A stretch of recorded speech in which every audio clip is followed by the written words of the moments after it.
Good evening. Tonight, I can report to the American people and to the world that the United States has conducted an operation that killed Osama bin Laden, the leader of al-Qaeda, and a terrorist who's responsible for the murder of thousands of innocent men, women, and children. It was nearly 10 years ago that a bright September day was darkened by the worst attack on the American people in our history. The images of 9/11 are seared into our national memory. Hijacked planes cutting through a cloudless September sky, the Twin Towers collapsing to the ground, black smoke blowing up from the Pentagon, the wreckage of Flight 93 in Shanksville, Pennsylvania, where the actions of heroic citizens saved even more heartbreak and destruction. And yet we know that the worst images are those that were unseen to the world. The empty seat at the dinner table, children who were forced to grow up without their mother or their father, parents who would never know the feeling of their child's embrace, nearly 3,000 citizens taken from us, leaving a gaping hole in our hearts. On September 11th, 2001, in our time of grief, the American people came together. We offered our neighbors a hand, and we offered the wounded our blood. We reaffirmed our ties to each other and our love of community and country. On that day, no matter where we came from, what God we prayed to, or what race or ethnicity we were united as one American family. We were also united in our resolve to protect our nation and to bring those who committed this vicious attack to justice.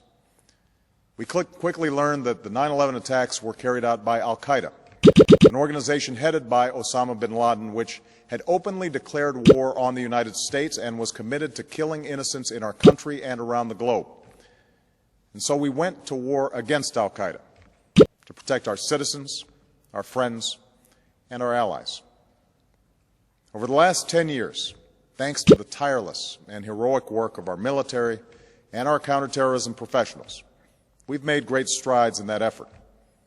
We've disrupted terrorist attacks and strengthened our homeland defense. In Afghanistan, we removed the Taliban government, which had given bin Laden and al-Qaeda safe haven and support. And around the globe, we worked with our friends and allies to capture or kill scores of al-Qaeda terrorists, including several who were a part of the 9/11 plot. Yet Osama bin Laden avoided capture and escaped across the Afghan border into Pakistan. Meanwhile, al-Qaeda continued to operate from along that border and operate through its affiliates across the world.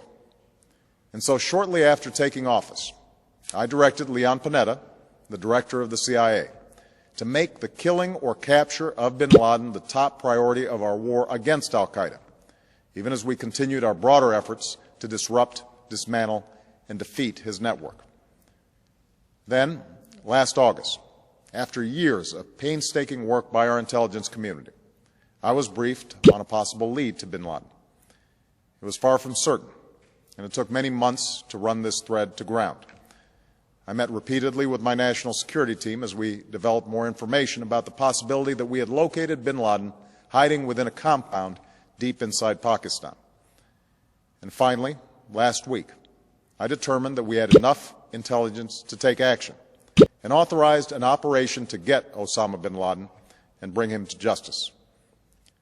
Today, at my direction, the United States launched a targeted operation against that compound in Abbottabad, Pakistan. A small team of Americans carried out the operation with extraordinary courage and capability. No Americans were harmed. They took care to avoid civilian casualties. After a firefight, they killed Osama bin Laden and took custody of his body. For over 2 decades, bin Laden has been al-Qaeda's leader and symbol, and has continued to plot attacks against our country and our friends and allies.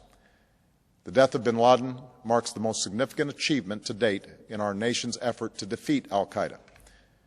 Yet his death does not mark the end of our effort. There is no doubt that al-Qaeda will continue to pursue attacks against us.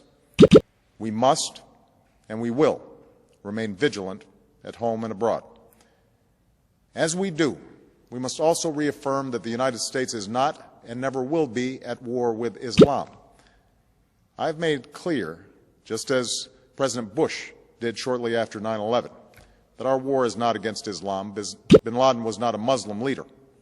He was a mass murderer of Muslims. Indeed, al-Qaeda has slaughtered scores of Muslims in many countries, including our own. So his demise should be welcomed by all who believe in peace and human dignity. Over the years, I've repeatedly made clear that we would take action within Pakistan if we knew where bin Laden was. That is what we've done. But it's important to note that our counterterrorism cooperation with Pakistan helped lead us to bin Laden and the compound where he was hiding.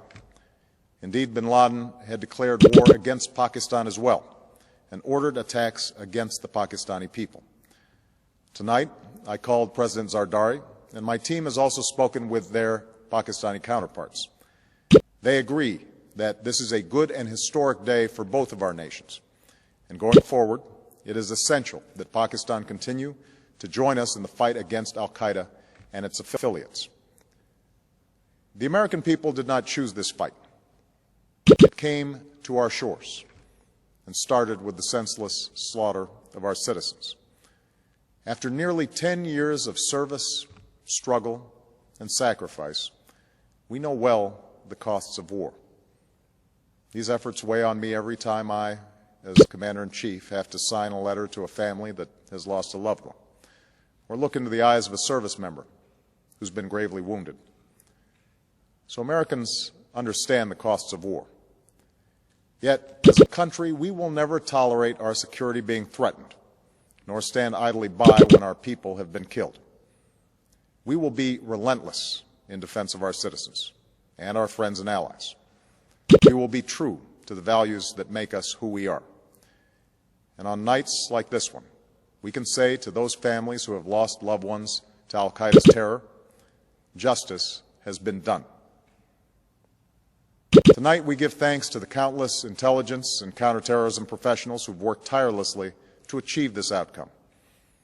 The American people do not see their work nor know their names, but tonight they feel the satisfaction of their work and the result of their pursuit of justice.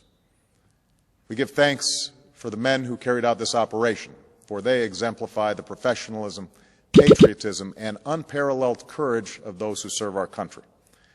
And they are part of a generation that has borne the heaviest share of the burden since that September day. Finally, let me say to the families who lost loved ones on 9/11 that we have never forgotten your loss, nor wavered in our commitment to see that we do whatever it takes to prevent another attack on our shores. And tonight, let us think back to the sense of unity that prevailed on 9/11. I know that it has at times frayed, yet today's achievement is a testament to the greatness of our country and the determination of the American people. The cause of securing our country is not complete, but tonight we are once again reminded that America can do whatever we set our mind to. That is the story of our history. Whether it's the pursuit of prosperity for our people or the struggle for equality for all our citizens, our commitment to stand up for our values abroad, and our sacrifices to make the world a safer place. Let us remember that we can do these things not just because of wealth or power, but because of who we are. One nation, under God, indivisible, with liberty and justice for all. Thank you. May God bless you. And may God bless the United States of America. Pop-Up Fallacies. Pop-Up Fallacies.